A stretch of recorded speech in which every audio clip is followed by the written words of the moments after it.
Hi, everyone, and welcome to episode 46 of the Tick Bootcamp podcast. The title of today's interview is The Canadian Stalker, an interview with Joanna Petrakis.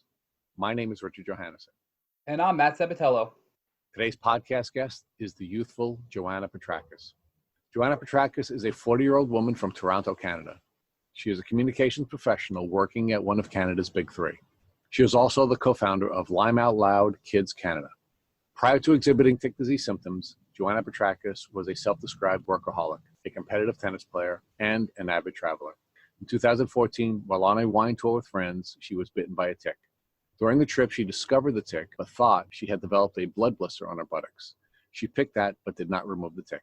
Shortly after the trip, she developed a bullseye rash that faded and became a more generalized rash. After the rash disappeared, Joanna said her scary symptoms began. Her scary symptoms started with numbness in her feet, unquenching thirst, and slight dizziness.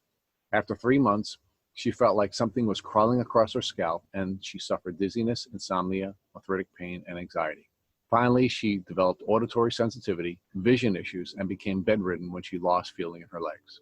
Joanna's symptoms caused her to visit 18 doctors without symptom relief or a diagnosis. Then she scheduled an appointment with an internationally renowned doctor named Ho Ping Kong, who diagnosed her with Lyme disease. Joanna's treatment journey came to a conclusion when she and her friends began stalking the renowned American doctor Richard Horowitz at various Lyme disease symposiums until he agreed to accept her as a patient. Hello, Joanna Petrakis, and welcome to the program. Hi, thanks for having me, guys.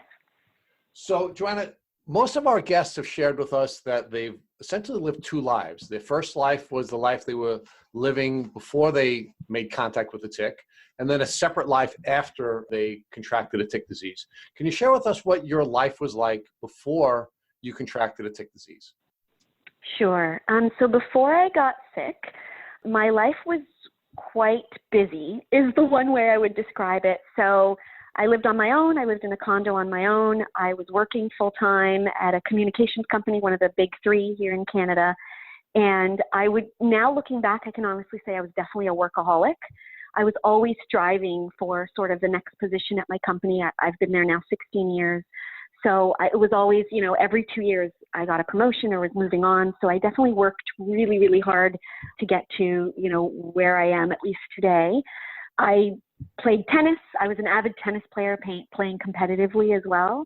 Loved doing that. Avid swimmer. Definitely going on vacations quite a lot. Spending a lot of time in Niagara with my friends. Traveling a lot with them. Every weekend we would, sort of go out, go dancing, have a lot of fun. Spent a lot of time with my family, my nephews and nieces, and really just living what I thought was a pretty great life. Dating, had a boyfriend at the time, and was just really enjoying being sort of unmarried, no children, and just living, a single life and doing whatever I wanted whenever I wanted. And relatively healthy, eating pretty healthy. I'm Greek, so we eat a Mediterranean diet, and that's, how I grew up and how I still eat to this day, and was really just what I thought was a great, great life. So when did you begin to show the symptoms of a tick disease? So it was around, let me think, because I could tell you to the minute of when I was bit. And the symptoms started coming about 2 weeks after my bite. So it was late June to early July that I started to have things like numb feet.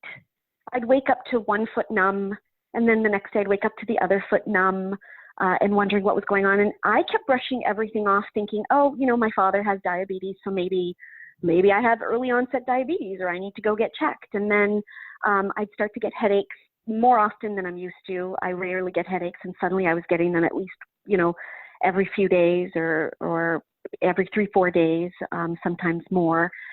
Blurry vision. I was getting dizzy. I'd be driving and I'd get lightheaded. Every single day I could remember at least one incident of me feeling lightheaded.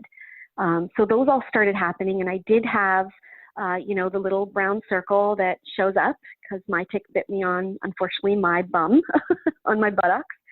And I did have that circle, but didn't know what it was because there was no awareness here in Canada about Lyme disease at the time. And I did see a little black dot, but had no idea that was a tick. I thought it was just like a blood blister. I thought a mosquito bit me and left a blood blister in me. And I did get a rash. And for the time that I had the rash, which lasted 2 weeks, I had no symptoms other than the rash. It actually all started when the rash went away. So that was, 2 weeks after June 14th of 2014 is when all my symptoms started happening. And where it got really dramatic is because I'd gone to Vegas with some friends for my birthday and felt fine. And then when I got back, which was literally that end of that second week, that's when I was sitting at home. I remember looking back on my emails to my boss, and I usually go in the office, and I had emailed her for like the third or fourth time in 2 weeks saying, I don't feel great. I'm going to stay home today and work from home, which thankfully is an option at my job. So I noticed I was doing that a lot. Felt like I was getting the flu or just not feeling 100%.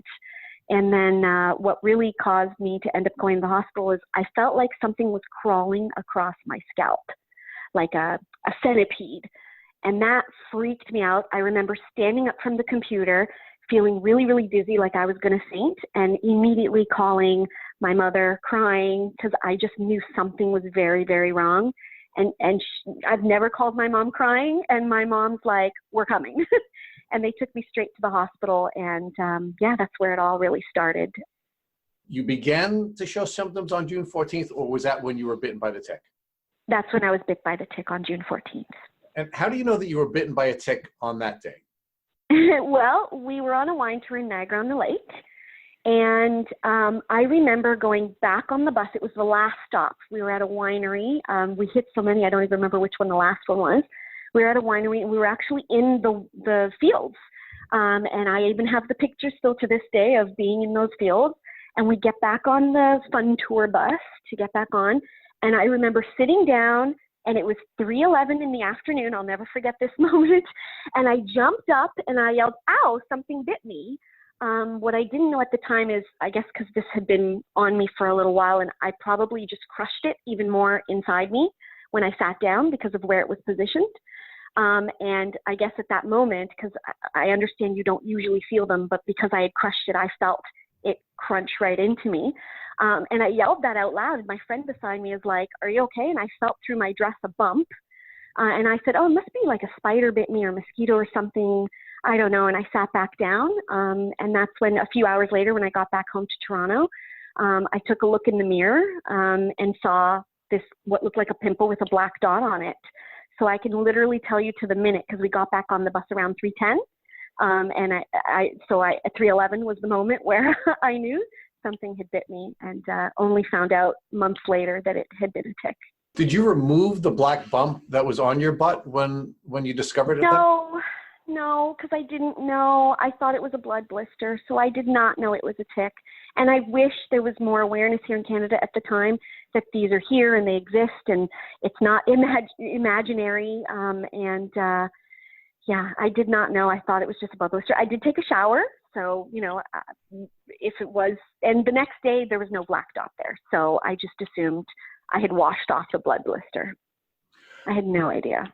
Now, when you indicate that you didn't know anything about ticks, does that literally mean you didn't know that ticks existed, or just culturally and educationally, it is not a part of your country's educational process and cultural process where you are talking and learning about ticks?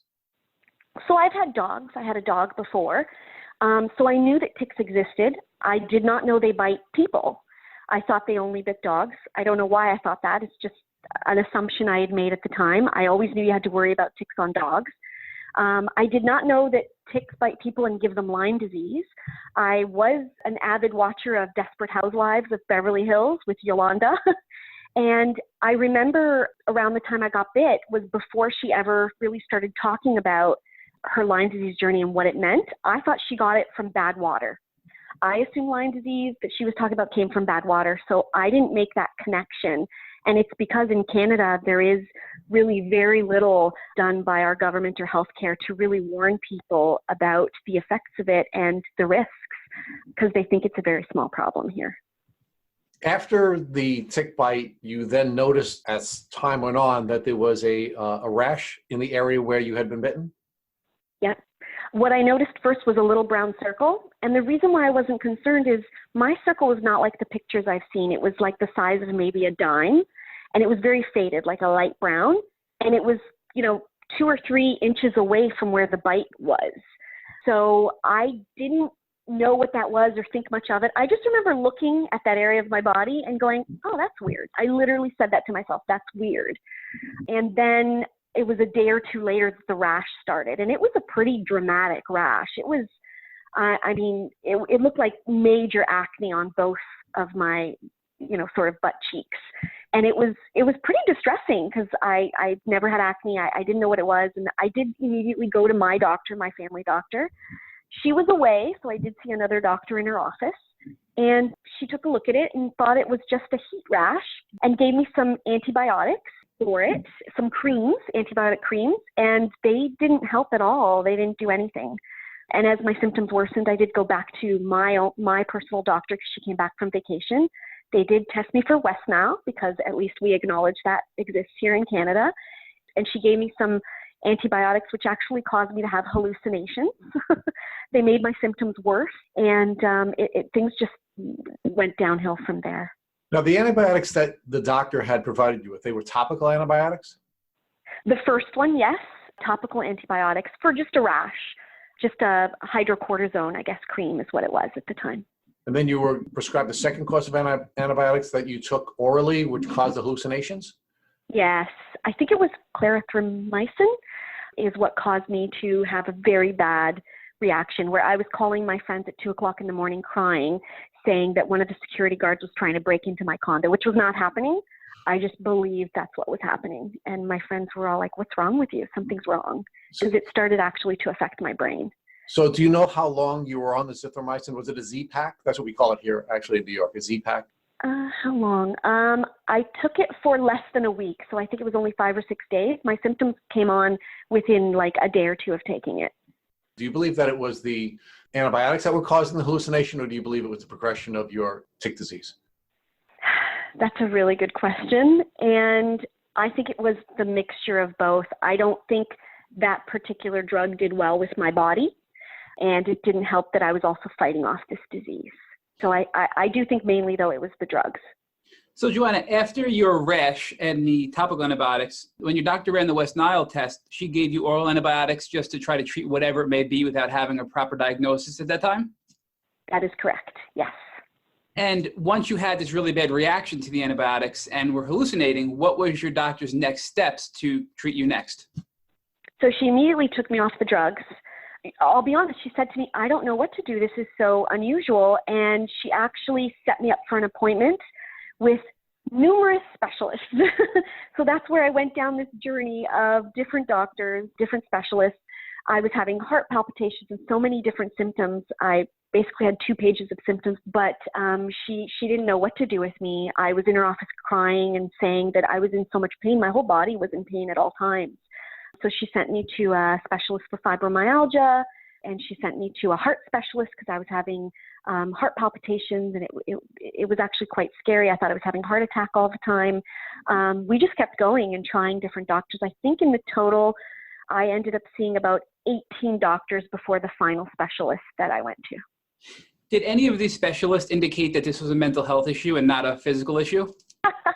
Of course they did, yes. Most of them said that. One of them asked me point blank, do you have friends? And I remember sitting there going, and this is one of the first ones I saw. I said, yes. And he said, do you spend time with them? And I said, yes. And he said, I think you should spend more time with them. And at this point, my legs weren't working. I wasn't able to, physically drive or move all that much. And I looked at him and I said, you're telling me that spending more time with my friends will get my legs working again. And he said, I just think, you need to spend more time with your friends and really enjoy life. That was his solution to my physical problem. Just from getting to know you so far, I don't believe that you accepted that as the solution, correct? No, I never accepted. That's why I kept going. That's why I went to 18 doctors. I didn't accept any of them. I kept going back to my doctor, and I've learned that it's really, really important to have a really great doctor who believes you no matter what. And my doctor's great. Every time I saw her, throughout this whole process, she would listen to me and she'd say, okay, let's try the next one. Okay, we'll try another specialist. Okay, we'll try. She just kept trying until we came to a solution, because she said to me, Joanna, I've known you for a while now. She goes, you are not a depressed person. I've never known you to come in here without a smile on your face, even when, you're having an allergic reaction to something and your face blows up. She goes, you're still laughing in my office. So there's something wrong. Let's figure this out together.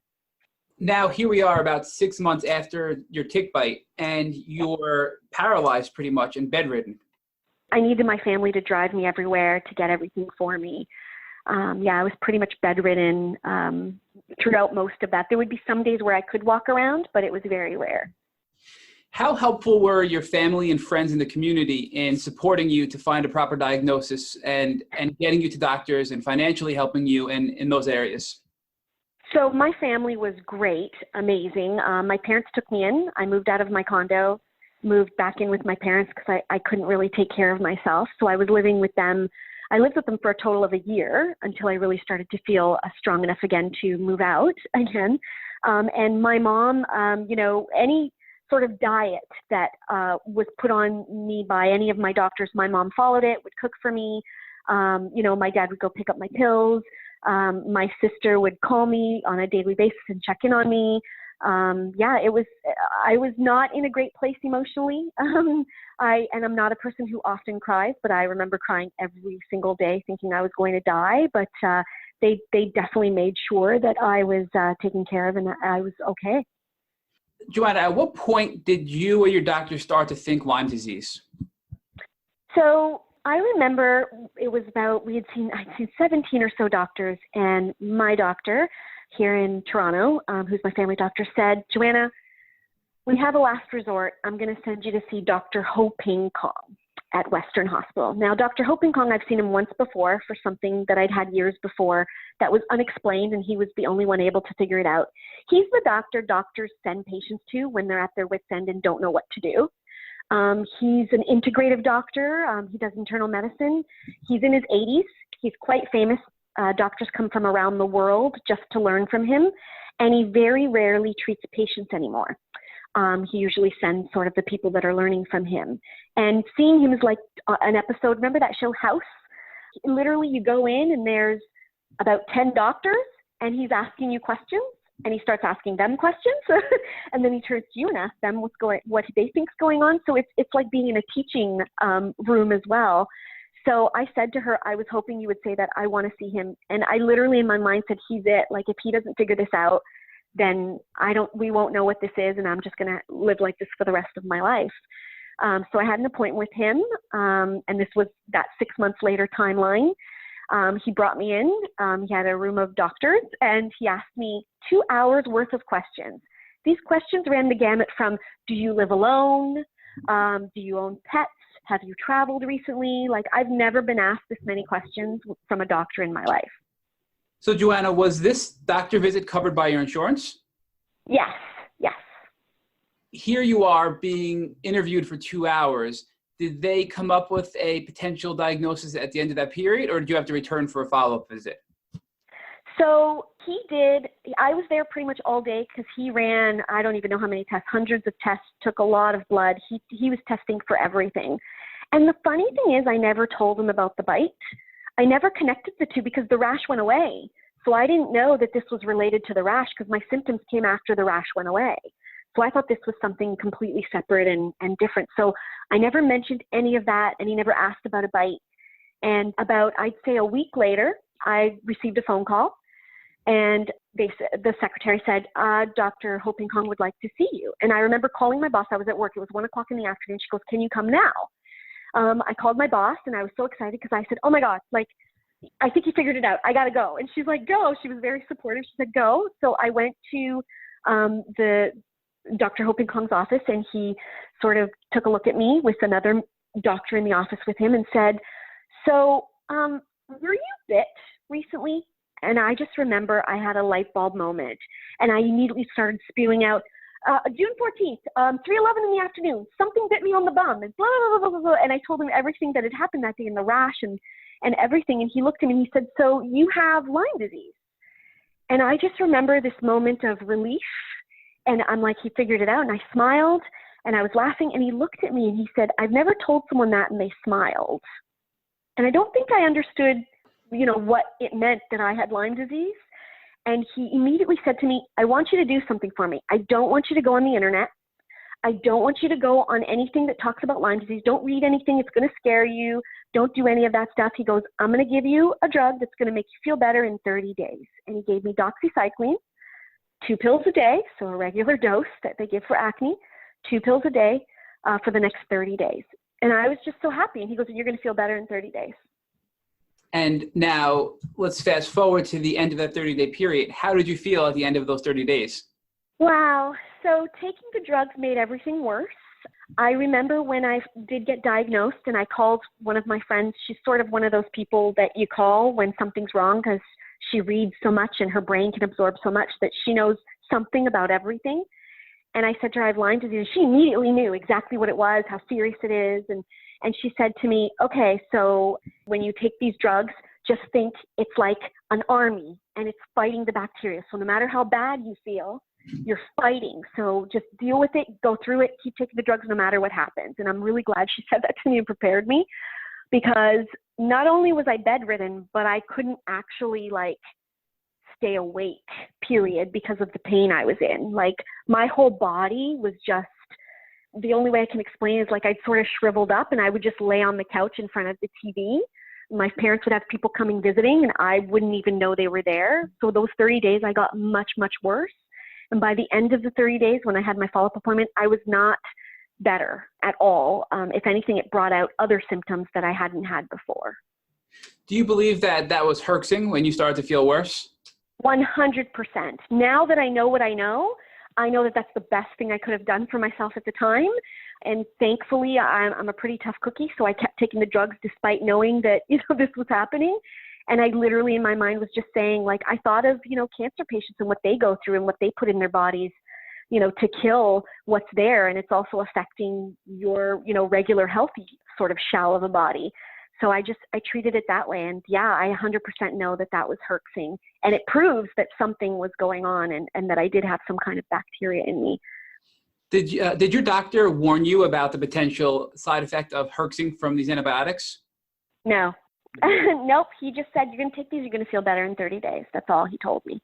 But I did research. And I know he said not to go online, but who does that? I immediately went online and oh my gosh, did it scare me. I watched Under Our Skin a few days later.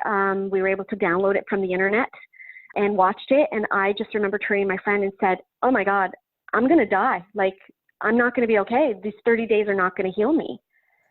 Looking back, knowing what you know now, do you think that some detox protocol would have been helpful during or prior to your treatment? Definitely. I should have been doing infrared saunas. I should have been doing dry brushing, taking Epsom baths, all of that stuff. And luckily I met, some people through the Lyme community that actually helped me. So I did start doing that halfway through taking the doxycycline. I did start doing that, taking the Epsom bath at least. I didn't have access to an infrared sauna or able to leave the house, but the Epsom baths did help. And a few strange things happened, which were really interesting in the Lyme community. This woman, Luba, who, started messaging me and saying, watch out for this, be careful of that. You got to get more doxy. You got to take double dose.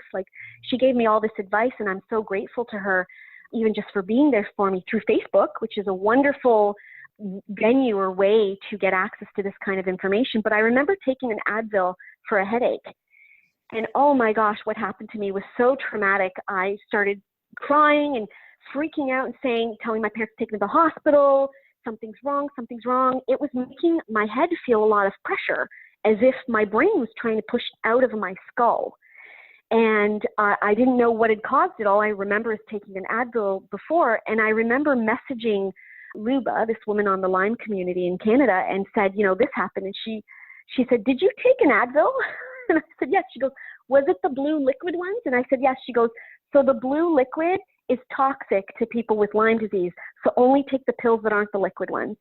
And you know what? She was right, because then the next time I needed an Advil, I took one without the liquid and didn't have that reaction. Do you know why that's toxic to people with Lyme disease? I don't know why, but I do know you have to be careful if you do an MRI, what kind of liquid they're putting in you, because a regular healthy person can handle dyes and things. But from my understanding, people with Lyme disease can't handle, because we have chemical sensitivities and other things, putting that directly in our bodies could cause a very serious reaction. So I think it's the dye that's actually in these things, like in the pills and stuff, that causes that reaction. It's toxic to unhealthy or chronically unhealthy people. So after this 30-day period, when you're feeling worse and you return back to Dr. Ho-Ping Kong, what did he say? So unfortunately, my father's in the room with me when he said this, which was the worst scenario that I could have had. So I'm sitting there and I'm crying and I'm saying, he said, "So are you feeling better?" I'm like, "No." So then he starts asking me, "Is there any mental health issues that run in your family?" And this is like one of the top doctors in all of, Canada. In his 80s, he's written a lot of books on listening to your patients and integrative health and, hearing what they're saying. And for the first time with him, I felt like he's not listening to me. And I looked at him and I remember standing up and saying, "No, depression does not run in my family. I am not depressed, but the way you're treating me right now is making me depressed." And I yelled it at him. And we laugh about it to this day. But, he kind of didn't know what to do with me. And he came out and said, "I can't give you any more doxycycline," because I said, "I need double the dose. I need it for 90 days at least. That's everything I've read." And he said to me, "I can't do that." He goes, "Because, the protocols here are 30 days maximum. I'm not allowed to give you anything beyond that." And I just remember, thank God I'd already known he might say that, because I was warned that your doctor might not give you more based on the forums I was in. So I was prepared for it, but it still is a really devastating thing to hear. And the fact that my father heard him say, "Maybe you're depressed, maybe it's mental health issues," led to some tension at home, them wondering maybe it is in their head. And, I get it. When you've experienced getting sick throughout your life and you go to the doctor and the doctor makes you better, like all my life, I've gone to my doctor, I've gone to specialists for anything that's ever happened to me, even minor things that have happened. They give you something and you get better. And this was my first experience with, "We can't help you," or "You should be better," or "You have a mental health issue." So when, parents hear that about their child, of course they trust the doctors and they believe it. So it was a really tense time at home living with my parents, where they weren't supporting my decision to continue on and to keep looking. And thank God I work for the company I work for, because we have a doctor at my company. He's the chief medical officer there, who's in his 70s. And what I've learned is older doctors are great. They're at the point in their lives where they're like, "I'm going to keep doing what's right for my patient." And not that new doctors aren't amazing either, but here in Canada, you will not get a new doctor to help you at all. But the older doctors who are a little more seasoned and have seen a bit more, in my experience, have been more open to diagnosing, doing the investigating, researching. So I did get an appointment with the doctor at my company and said, he's also considered, one of the top doctors in Canada. And I went to see him, and I just remember showing him my lab results, which the Western blot showed I was positive. But even Dr. Ho-Ping Kong said, "That's not really definitive. The test's not great." So he didn't even 100% know for sure in his mind whether I had Lyme disease or not. So I went to, his name is Dr. Horowitz, and he literally said to me, "Oh, you poor thing. I'm so sorry this happened to you. How many doctors have you seen? 10, 12? I said, "You're number 19. And he said, I'll be honest with you. I don't know what to do. I don't know, how to help you. I've only ever had one other Lyme patient." He goes, "But I'm going to work with you till we figure this out, and I won't give up on you." So I remember crying. It was a few days after New Year's at this point, and I remember crying and saying, "Thank you so much." And yeah, and that was my experience here in Canada, and that's sort of where my experience in Canada ended. He continued to support me through whatever I decided to do in the U.S., but that's when I switched and decided I need to go somewhere where they know what to do. So let's talk about that pivot. What made you decide to come to a U.S. doctor, and how did you find the doctor that you ultimately went to here in the United States? So when people say that the universe is looking out for you, I believe this for myself. I remember I was visiting my sister. She lives about 40 minutes away from me. I was visiting her, spending time with her and my nephew and nieces. I had been dropped off there by my parents to just kind of hang out with her for the day. And one of her friends, my sister does daycare at home, so one of her friends came by, and she kind of saw me from afar. I was pretty pale, very skinny from, not eating properly and not feeling well. And she turned to my sister and said, what's wrong with your sister? Is she okay? And my sister told her, oh, she has Lyme disease. And her friend said, oh, my friend's aunt had Lyme disease, but she went to Buffalo, saw a doctor there, and she's actually like back to normal and feels great. And, my sister said, can you like give me her information? Maybe my sister could talk to her and figure out, what she can do, possibly see the same doctor. Because from Toronto to Buffalo, it's really just about an hour and a half to 2 hours at the most. So it's a very easy drive to do.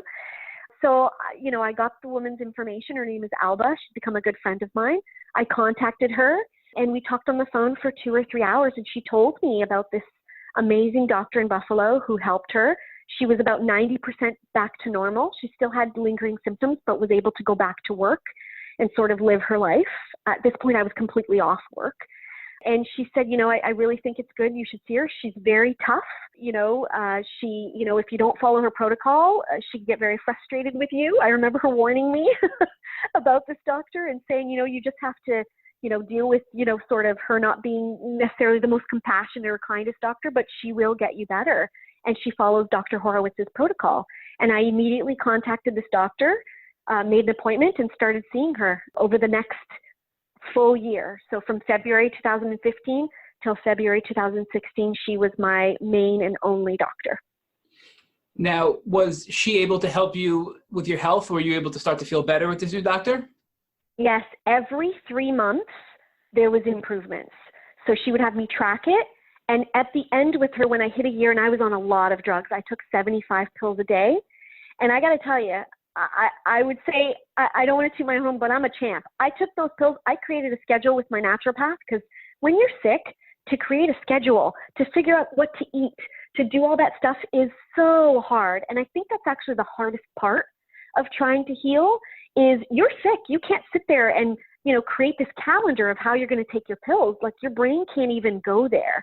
So I had a really great naturopath who said, give me all your pills. I will put something together. I will tell you what you can take with what's taken with food, what's taken without. And together, we built a schedule. And I literally, 2 o'clock, you take this pill, Joanna. 5 o'clock, you take this pill, but you got to eat food with it. 7 o'clock, you take this. I was taking pills every 2 hours. I still have this calendar saved on my computer, and I actually provide it to other people to help them build their own calendars. But it was a saving grace for me because of that. And the fact that I lived with my parents and my mom followed my diet and would make me special food was so helpful, because the doctor in Buffalo put me on a very strict, no sugar, no gluten, no dairy diet with, I think it would have been hard to figure that out if I was still living on my own. Above and beyond this doctor, you mentioned in your pre-interview questionnaire that you had some interactions with Dr. Horowitz, a well-known Lyme doctor here from the state. Can you give us a little more insight about Dr. Horowitz? Sure. So Dr. Horowitz, I had done so much research, and Dr. Horowitz seemed to be at the forefront of this. He seemed to be the number one doctor, and he was on my list of, this is the guy I have to see. Now, I'd gotten to the point, it was around February 2016, I had made a decision that I would give Dr. Patel 1 year, my doctor in Buffalo, 1 year to get me 100% back to normal. And if it didn't work, I was going to try something else. And I had plateaued a few times throughout the treatment protocol. So we would get to a point where I'd plateau and she would change it up and put something else in. So it was February of 2016. I had plateaued yet again, and I just felt like I don't want to take the drugs anymore. I'd really like to switch to something else or try, a different kind of protocol or a different kind of doctor. So at this point, I'd already had Dr. Horowitz on the list. I'd already called his office previously, and he had a 2-year waiting list. And I remember saying to my friends, I'm going to die before I could see this doctor. What am I going to do? So we started driving to wherever he was, is the only way I can describe what happened. So I would find out he was at the Omega Institute in New York. And I said to my friends, let's go to the Omega Institute. And they're like, okay. I go, I have to meet Dr. Horowitz. I have to talk to him. I have to get him to be my doctor. So we went to the Omega Institute. He was presenting there with a few other, a homeopathic doctor and a naturopath. And I said, we sat in the front row. And what's funny is we were giggling.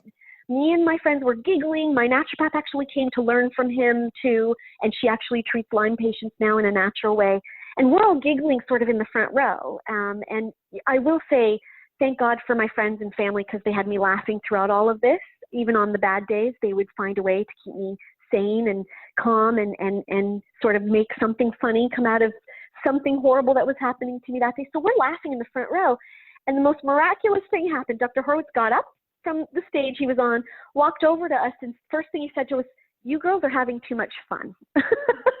And all of us just stared at him with this blank look. Nobody spoke. I wish there was a video camera to record it, because we were just like, hi. It was like meeting a movie star and you don't know what to say. And we're like, oh my gosh, Dr. Horowitz. And he's just like, you girls are having way too much fun. And he talked to us for a few minutes. Where are you from? We're from Canada. My naturopath talked to him, said, oh, I'm here to learn from you. We had a really great conversation. And he went back and sat down. And I just remember sitting there going, oh my God, oh my God, oh my God, we have to do more. So this is the coolest thing that happened. So it was lunch break. And Dr. Horowitz's wife was there. He was walking around with her. And we were sitting at a table. And my friend goes, Dr. Horowitz, come sit with us, come sit with us. And she got him to sit at our table. And that's how sort of this started. And he was sitting with us. We were making him laugh the whole time. He was having a great time with us. His wife was very, very sweet. And that's how we sort of started opening up a sort of relationship with him. And then, the rest of the weekend, it was a 2-day seminar. So that sort of ended. Then we found out he was going to be at a Lyme event in Albany, New York, which is close to where he is actually located. So I said, okay, we're going to this Lyme event, this Lyme speaking event. So we went there, again, sat in the front row, heard him and other panel members speak. And during this whole time, we had also started sort of an idea about a nonprofit and things. So we were also gaining a lot of information and connections for a nonprofit. So it was a twofold experiment or experience for us. So we're there, we see him again. There was a gala afterwards. We stayed. We were kind of hanging out with his wife and hanging out with him a little bit. And then there was a third event. So I said to my friend, okay, we have to go to this event that Dr. Horowitz is at. Let's go. And we would drive because I wasn't flying yet. I wasn't sure what would happen to me on a plane. So we drove everywhere. Lots of mileage, lots of driving. Road trips are now my favorite thing to do. And we were at a third event. And I remember he came up to us and said, okay, ladies, are you following me? And I looked at him and I said, yes. And he said, okay, call my office. Tell them I said it's okay. And tell them I want to see you the soonest appointment I have. And that's how Dr. Horowitz became my doctor. What percentage would you say you were at health-wise when you left your Buffalo doctor and then were seen by Dr. Horowitz? I'd say around 70%, just because of the way I was tracking it. And I really even hate using percentages. I only use them because of the way the doctors track them. But because you have good days and you have bad days, and, sometimes symptoms come back or go away. So you may feel one way, for a little while, and then it goes backwards. It's never, as everybody says, a linear process. It goes up and down. But I was back to work. She did get me back to work. So I definitely was more than 50% better, because I wouldn't have been able to go back to work if I wasn't. And I was functioning, like I was able to do things again. So I use the number 70%. And, all my doctors were saying, maybe this is it for you. And I just remember going, no, I'm going to be 100% better. I know there's somebody out there who will get me there. I'm going to keep going. And Dr. Horowitz was the next one. So now that you're starting to go to Dr. Horowitz, can you talk about the health gain you had from seeing Dr. Horowitz and what additional treatment options he used with you? Sure. So he saw what my previous doctor had done. He was actually quite impressed with it and saw that she was following his protocol.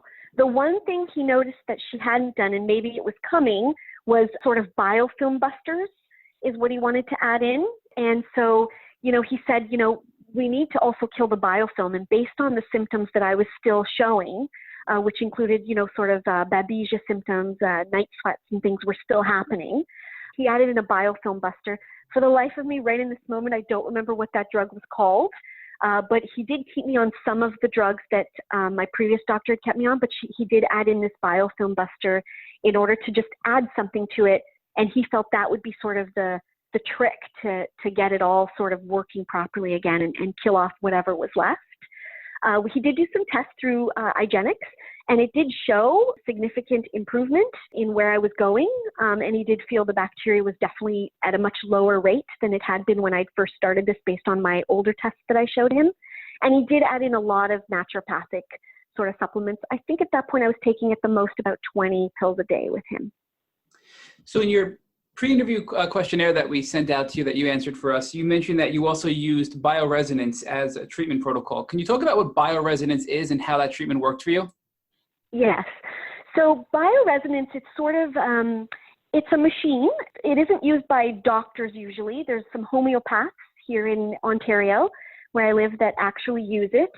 There's a few that I know of, one that I went to, and some other friends of mine through the Lyme community go to some of the other ones. And it's a machine, and what they first do is they sit you down, they put vials in the machine to sort of test what might be going on in your body. So they don't use blood work, they find out through vials. So it's supposed to be sort of the essence of, say, Babesia or Bartonella or Ehrlichia. And they put these vials in the machine and they have you hold on to the machine and they sort of, through the frequencies that they see if that frequency is in your body or not. And if it's in your body, they know they need to treat you for it. So the next step in the bioresonance is putting you in a very comfortable chair because you're going to be there for a few hours and you're going to lay in this chair and they put, sort of these poles, I guess, in your hands. And they're attached to this machine, and most of the machines are either from Germany or Austria, from the ones I've seen, and they put these in your hands, and it's basically sending a vibration into your body to reverse the damage it's done and also to kill anything that's still left there. From our past guests, we've noticed that this treatment protocol can be used to kill the bacteria, but you also mentioned it's used to reverse the damage as well. Yes. So it does a lot more than that. It actually, because they can treat all kinds of things, not just bacteria.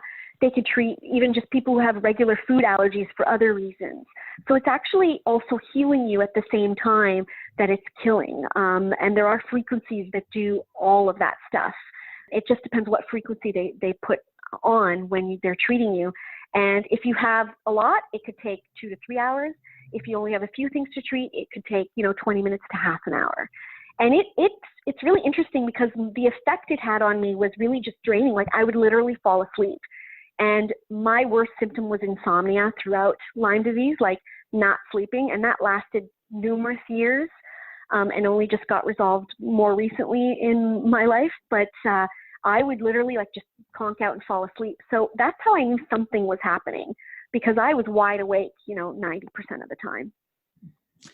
You also mentioned that you used soul therapy, and that's the first time we've heard of that. So can you talk more about soul therapy and how it helped you? So I knew that I was looking for something more. I was seeing a psychiatrist at the time. It was covered by my insurance, so it was a great option for me. I was seeing a psychiatrist through, some of my Canadian doctors. They did feel that it would be really good for me to talk to someone about how I was feeling and some of sort of the PTSD you start to feel from having Lyme. Even when you start to feel better, that fear of it coming back just really doesn't go away. And it wasn't really working for me, or I wasn't getting out of it what I really wanted. And I knew inside myself I really wanted to find someone who did something more than just psychology or psychiatry, something that was more connected to who you are and what you want out of life. And again, thankfully for the Lyme community, I've met a lot of wonderful friends through Facebook and some of the communities that are on there. And this woman I know, this woman Julie, posted, oh my gosh, I found exactly what I've been looking for. This woman, her name's Vanessa Faria. I just had a generational healing therapy session with her and a soul therapy session. And the stuff that happened was amazing. I came out feeling so much clearer than I ever did before and feeling like I'm going to heal from this. And it was just fascinating. And I remember writing to her saying, oh my gosh, this is exactly what I've been looking for. I'm going to contact her right away. And she did a consult with me over Skype, talked about what I wanted to deal with. And she asked me, what do you want to get out of this? And I said, I just don't want to be afraid anymore. At this point, I'm feeling significantly better. I'd say about, maybe 85% better through Dr. Horowitz. And I said, I just don't want to be afraid that it's coming back, because even when I have, an arthritic type pain, I start to freak out. I want to get rid of the anxiety. I want to feel like I can live my life again. And those are things I want to work on. And she took me on as a client, and we worked together for the first time for about 3 months. And then we did 6 months. And in total, I think I saw her over about 1.5 years in total over that time. And she changed my life. I don't even know how to describe it. Sometimes we'd be sitting in a room And I remember her at some point saying to me, so Joanna, like, what do you like to do? What are the things that really make your body feel alive? And I said to her, oh, swimming, being on the water, dancing, doing all these things. And she looked at me and she said, are you doing those things? And I said, no.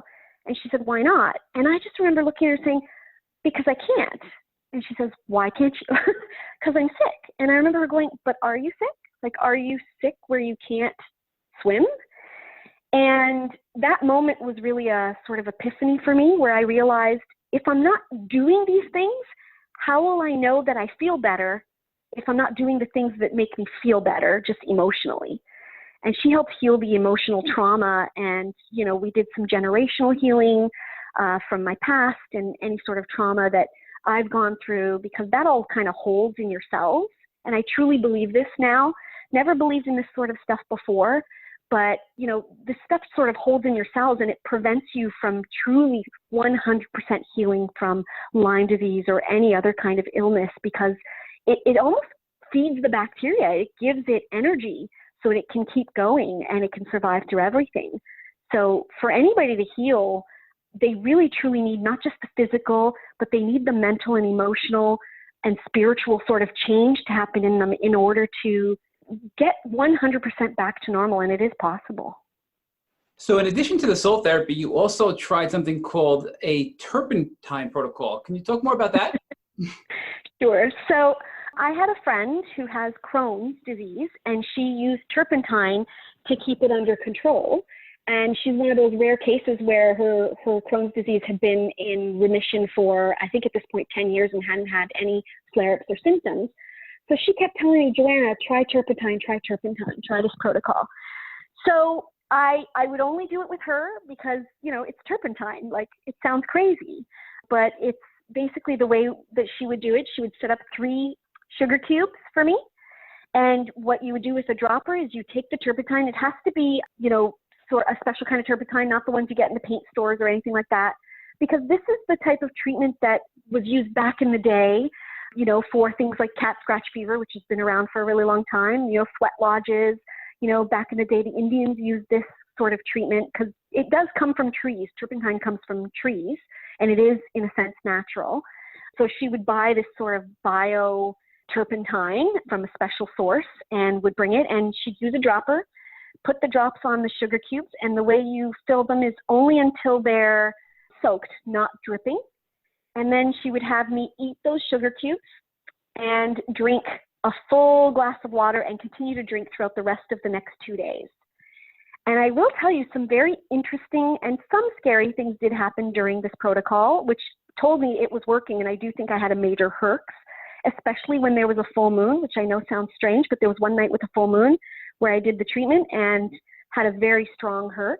But the sugar cubes, from my understanding, the way the protocol works, the sugar cubes are to attract the bacteria. So it goes for the sugar cubes. And then when they go for the sugar cubes, the turpentine kills them.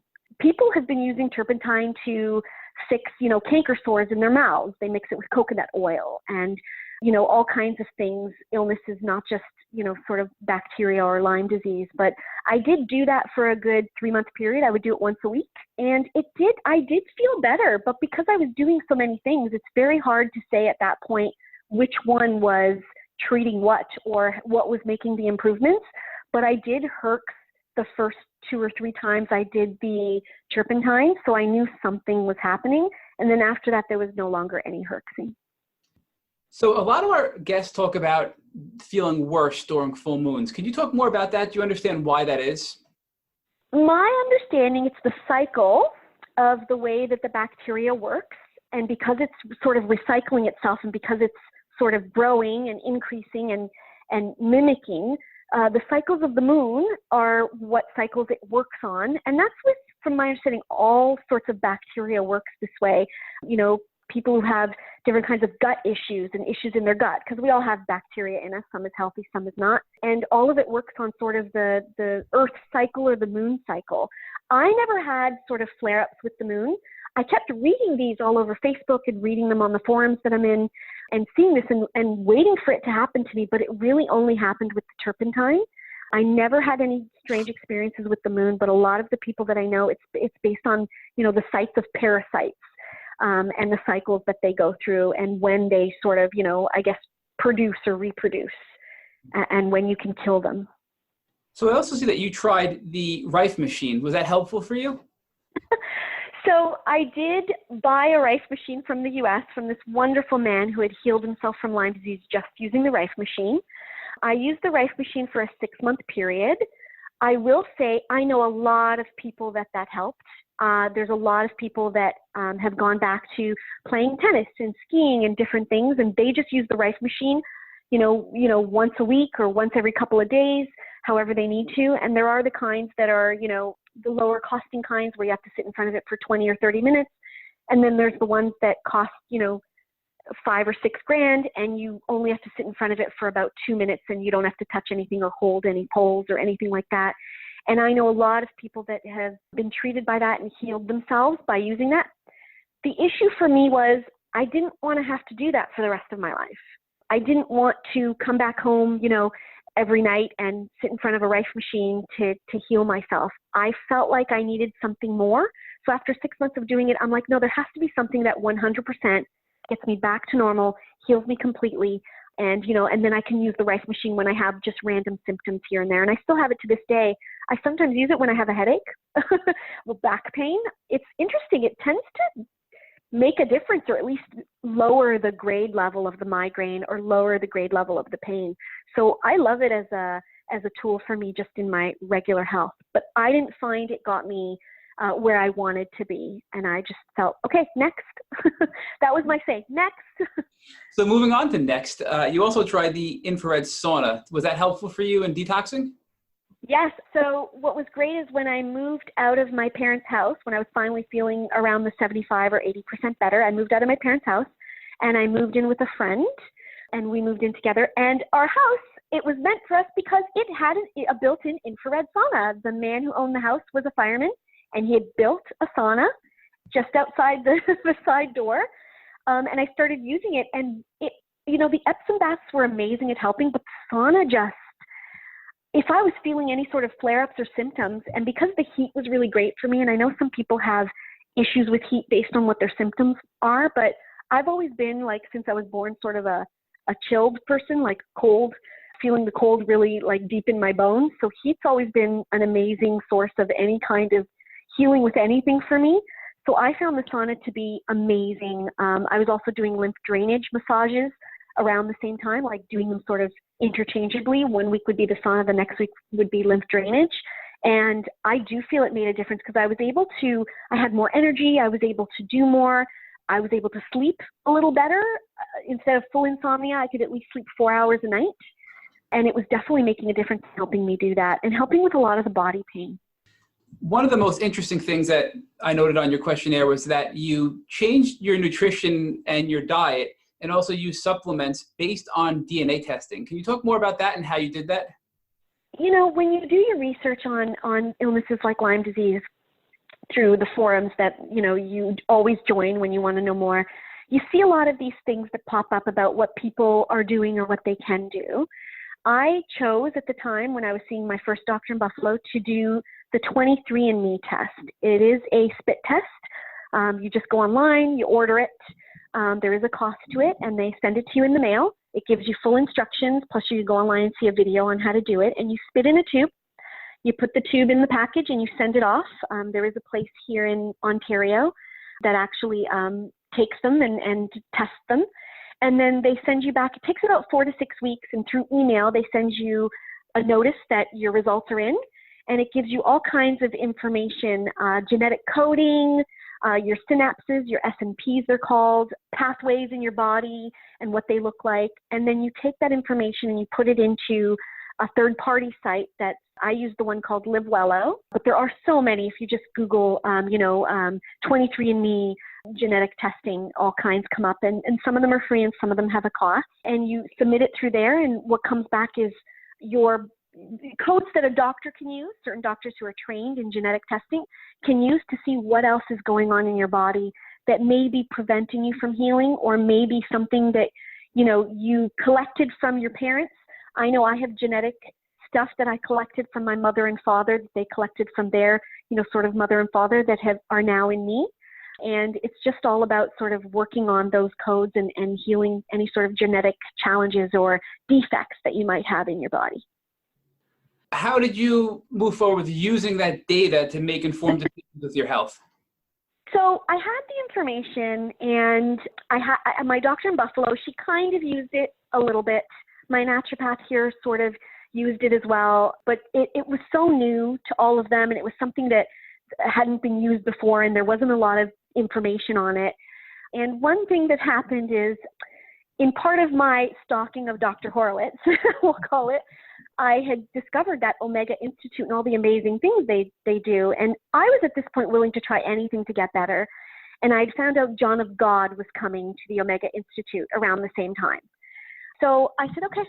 So I said to my friend, we're going to see John of God. I've never been a really religious person. I do believe in higher power and the universe and spiritual beliefs and things like that. But I've never been a person who goes to church or on a regular basis or sort of, has been part of that. But I do believe in God. I do believe in a higher power. And I have my own relationship with that spirituality. So I said, I'm going to go see John of God. And we went. Wow, it was an amazing experience.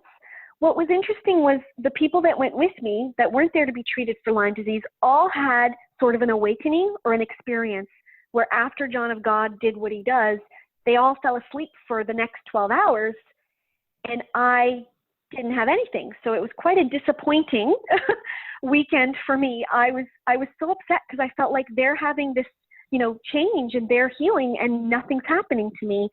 But I do believe there was a reason why I was supposed to be there. We were at this tiny little bed and breakfast in New York, and the lady who owns the place is an intuitive healer, and she came up to me and said, there's someone staying here who was also at the John of God retreat, and you have to go talk to her.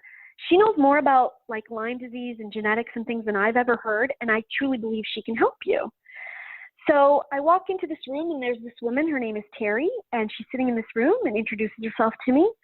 And she started just, I don't even know how to explain it, just talking to me about genetics. And she touched my head and said, oh, and she immediately said to me, you have this in you. And she basically laid out all the stuff that my blood tests already had confirmed, but she confirmed it with just touching me. And she started talking about how, Lyme disease takes over the body and how you heal from it is, you do the drugs for a while, but then you have to change things and try other things because then the bacteria, it's really smart and it changes it. And the drugs don't start to work after a while, and different things like that is what she started saying. And I just kept saying to her, I feel like this is where I'm at. Like I intuitively just felt like the drugs worked. They were amazing. I 100%, if someone's bedridden, if they're very, very sick, I 100% believe in taking drugs to get better if you can handle them. And I was one of the lucky ones where the drugs didn't cause any serious side effects or any issues with me. And my doctor here in Canada he was sort of monitoring me through it. And he was just like, I can't believe like you're okay. I give people these kinds of drugs for like very serious illnesses and they're, not okay, but your body's handling it really well. So she said to me, I do everything naturally and I change a person's diet because what's happening is you're probably eating foods that are causing inflammation in your body, and you have an overgrowth of inflammation, and the inflammation is keeping your body constantly active, so you're not able to heal and your body's not able to rest. So she immediately said, she had a waiting list of, I think it was 6 months long, but I don't know, she was just really sweet or really liked me. And she said, I will see you.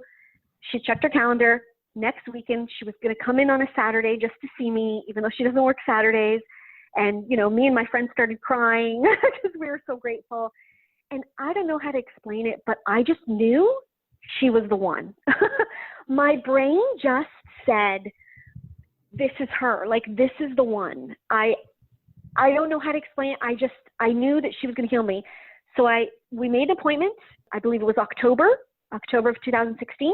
I had an appointment with her. We drove all the way to Virginia, 12-hour drive with all the stops, went into her office on a Saturday, and she did some muscle testing where she puts vials in your hand and muscle tests you for what foods you can and can't eat.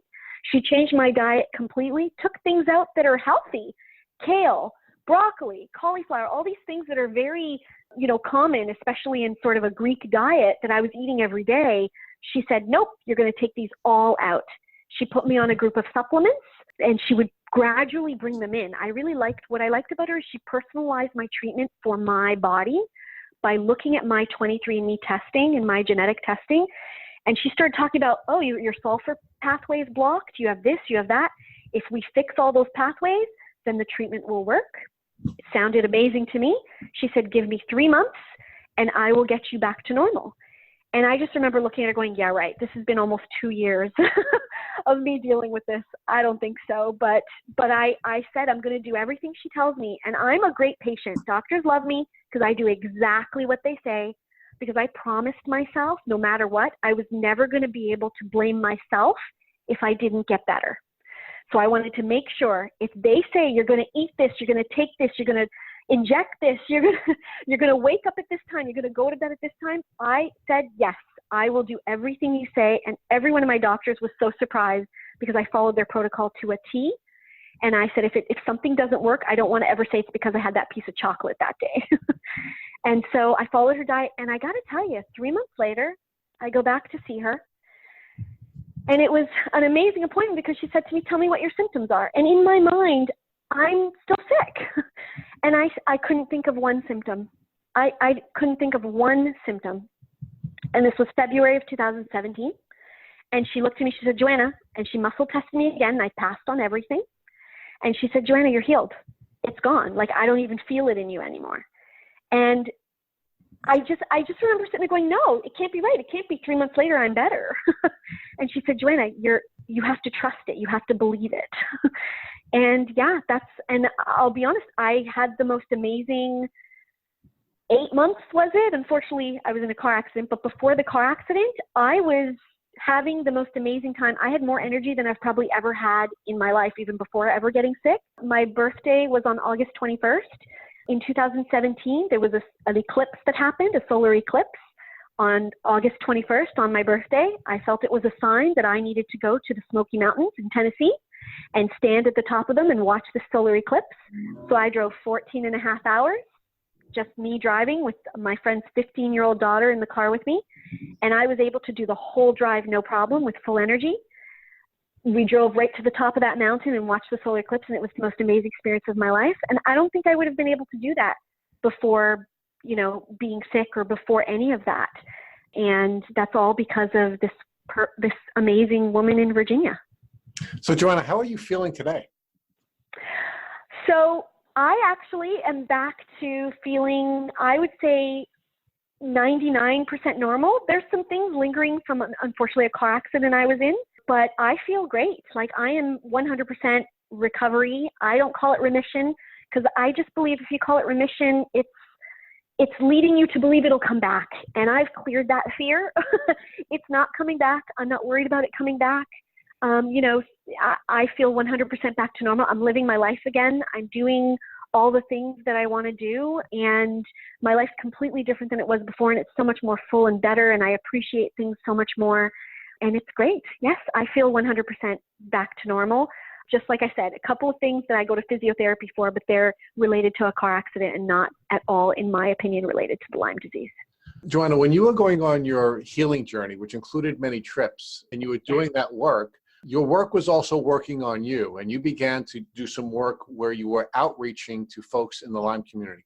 I knew that I wanted to help others that were experiencing this. And I think a lot of people go through this sort of change for themselves where once you experience any kind of trauma, especially with your health, and you start to realize how people can suffer.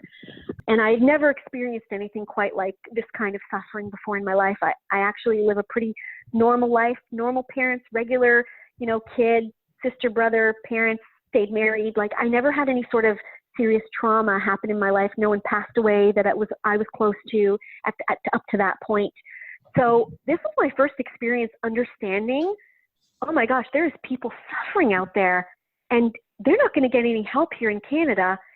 And they might not have the kinds of people in their lives that I had. I had people dropping everything to drive me wherever I needed to go, whenever I needed it. I had people raise funds for me because my treatment was very, very expensive through all these experiences. And, I'm Greek, the Greek community here in Toronto. And The Pondian, they're sort of a dance group who do fundraising for different things. They heard about me and they put me as part of their fundraising. My friend in Niagara, she's a professor at Brock University, did a GoFundMe.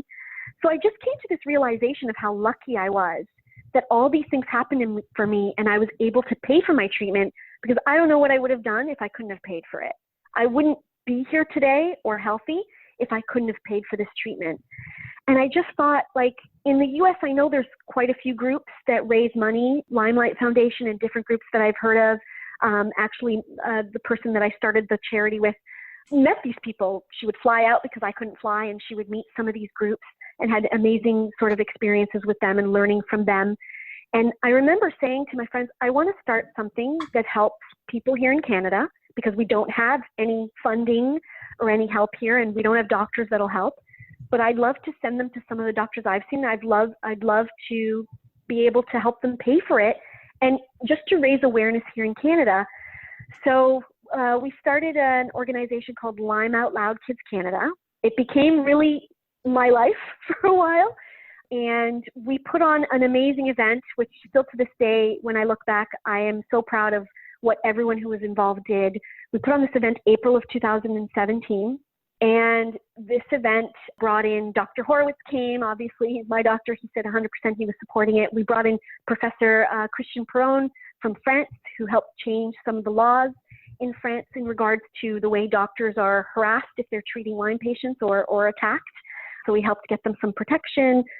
We brought in, some very famous vets who work with sort of the FBI and different groups in Washington. And it was just absolutely sort of an amazing experience. And we had, I believe it was almost 300 people show up. We were all over the news, and we had patients and advocates and politicians show up, and we definitely raised awareness about Lyme disease and that it's a serious issue here in Canada, not something to brush under the rug like we have been. And that led to some interesting things happening just out of that. Some connections were made. There's a woman named Rosanna Magnotta. She runs the G. Magnotta Foundation. Her husband had passed away from Lyme disease. She came to our event, and she was able to make some pretty amazing connections, which she already had before she ever came to us, but she was able to add to those connections. She created a research facility at a university here in Ontario, and they're doing research on treatment and ticks and trying to get help for Canadians and really the world. And it was just an amazing event that helped a lot of people get access to some of the doctors that I have had access to.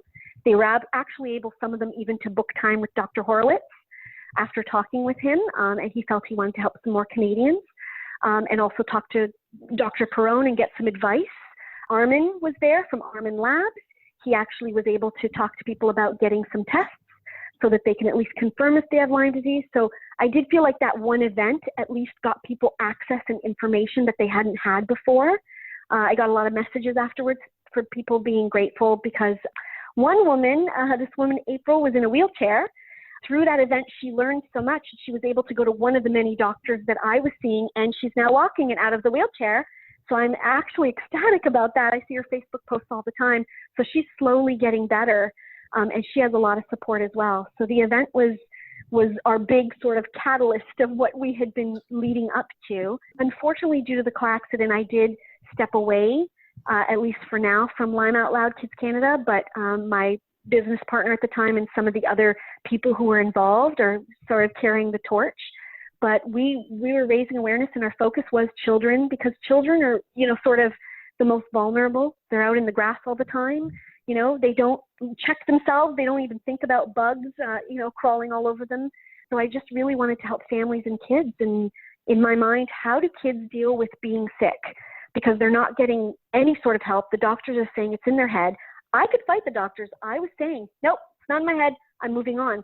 A child can't really say that. So I definitely wanted to make sure I focused on a group that was vulnerable and didn't have a voice for themselves.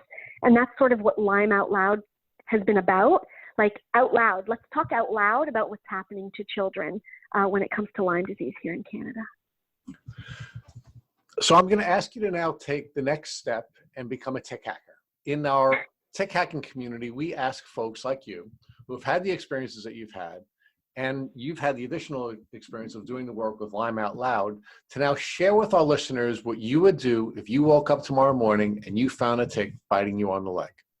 Oh boy, yeah, scary thought, I know. And I think about these things because you have to once you go through this. So I have a plan in place, and this is going to sound interesting. If I lived with someone, if I was in a relationship, dating, and lived with someone currently, it would be a different plan. But here's my plan. If I was to find a tick on me, I have a friend, a very good friend, who both her children have Lyme disease, and she is a whiz at removing ticks. Her dogs get ticks on them all the time from their backyard, so she's a whiz. So I've already made it very clear to her, and she lives very close to me. I find a tick on me, I'm driving straight to your house, you're taking it out, because who knows where it's sitting. I don't think I'd be able to take it out of myself if it's on my back or the back of my arm, or if it's somewhere that's not accessible for me. If it's on my leg or somewhere where I can access it, I will take it off myself. But being a single woman, you have to plan these kinds of things, how you're going to deal with it if it's somewhere where you can't reach it and you need someone to get it out. And I wouldn't just pick anyone, because we know that you have to be very careful and get it right at the tip of the mouth, and you don't want to crush it. So I would not want to take any risks. I would go straight to my expert friend, call her immediately, and she would take it out. My backup is also a member of my family, would be the backup. There's a hospital very close to me. I would be willing to go there if none of those people are available and have them remove it if it's in a spot that I can't personally remove it myself, because I only trust myself and a few other people. The next thing I would do, there's a few pastes that I've learned that can be used to try and drag out anything that might have been just even a little bit put in you, like a charcoal paste, as well as a diatomaceous earth paste that you can make using like coconut oil and just mixing it together. And I would put it on top of the spot where it bit me. And I would make sure that anything that might have just been left even on the surface was sort of dragged out with that. And then I would put some antiseptic with a cotton ball and make sure that there's nothing there, and just monitor myself and watch what happens next, and make sure I still have my doctors on speed dial just in case. Thank you for listening to the Tick Bootcamp interview with Joanna Petrakis. To our listeners, we have a call to action. First, if you'd like to learn more about Joanna Petrakis and her tick disease journey, please visit her Instagram at JoGirlWithLyme. Second, if you enjoyed this episode of the Tick Bootcamp podcast, please share it with your friends by using the social media buttons you see at the bottom of the post. Third, Tick Bootcamp has created a Tick Bite Blueprint. This was inspired by information that we've gained from our podcast guests. We urge you to visit our website at www.tickbootcamp.com to view the blueprint. Please note we would appreciate any improvement suggestions you would like to offer us. Fourth, don't forget to subscribe to this podcast on iTunes, Google Play Music, or Spotify to get the automatic episode updates of our Tick Bootcamp podcast. And finally, we thank you, our listeners, for your past comments, and we would appreciate you taking a minute to leave us an honest review on iTunes, Instagram, or our website. We make it a point to read every single one of the reviews we get. Thank you for listening.